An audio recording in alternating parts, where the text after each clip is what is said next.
আমি একটা জিনিস চাইবো পিতা, আমাকে দান করবে পিতা। তুমি কি বলছো? হ্যাঁ পিতা। তুমি মেয়ে হয়ে পিতার কাছে এমন কি জিনিস চাবে মা? আর আমি পিতাকে দেবো না, তুমি চেয়ে দেবে। দেখো পিতা,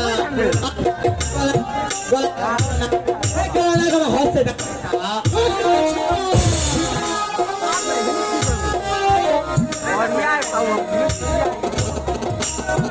তুমি যে জিনিস চেয়েছ এটা আমি তোমায় দিতে পারবো না। এর চেয়ে অন্য কোনো বর্ষ সঙ্গে সঙ্গেই আমি দিয়ে দেবো মা। আমি তো তোমায় বলছি না, এই কামনাগার ধারণ শক্তি তুমি সহ্য করতে পারবে না। এই যে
তুমি যখন এত করে বলছো এই কামনাগার তোমার সম্পূর্ণ দেবো না।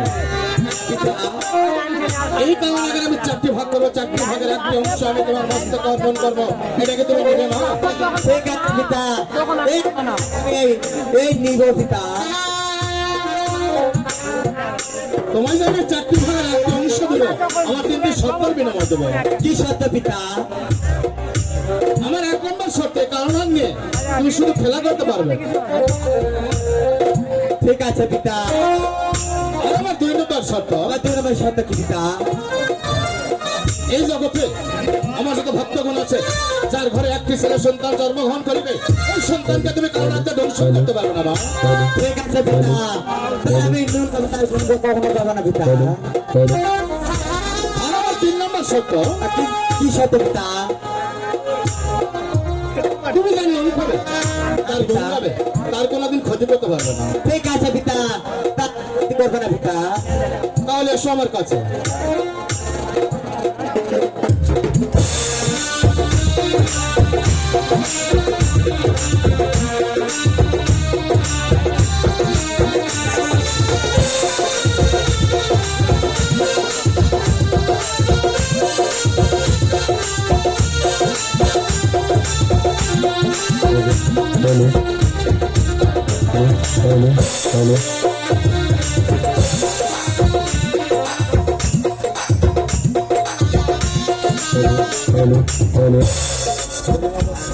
বলুন পিতা, বলি মহাপাত্র, বলুন পিতা। এই কারণে চাকরি ভাগের একটা অংশ আমি তোমার হস্তে দিতে তুমি কি খুশি হয়েছো মা? আমি বড় খুশি হয়েছি পিতা। তাহলে এবার চলো আমরা কৈলাসে ফিরে যাই মা। ঠিক আছে পিতা। এসো।